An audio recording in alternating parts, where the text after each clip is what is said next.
पाकिस्तान में corona virus से अमवात की मजमूई तादाद 5,677 हो गई है और 2,67,428 अफराद मुतासिर हैं। मुल्क भर में कोरोना के 2,10,468 मरीज सेहतयाब हो चुके हैं।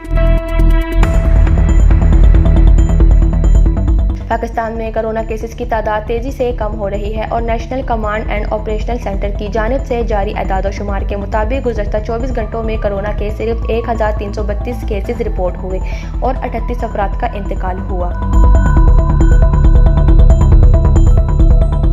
गुज़श्ता 24 घंटे के दौरान 18,331 टेस्ट किए गए। मुल्क भर में कोरोना के 17,76,882 टेस्ट किए जा चुके हैं। मुल्क में कोरोना टेस्टिंग सलाहियत यौमा 60,000 से ज़ायद हो गई है और 132 टेस्टिंग लेबॉर्ट्रीज काम कर रही हैं। पाकिस्तान में कोरोना का पहला केस 26 फरवरी को रजिस्टर हुआ और 1,000 अमवात 21 मई तक हुए। नौशीन, sportstory.news।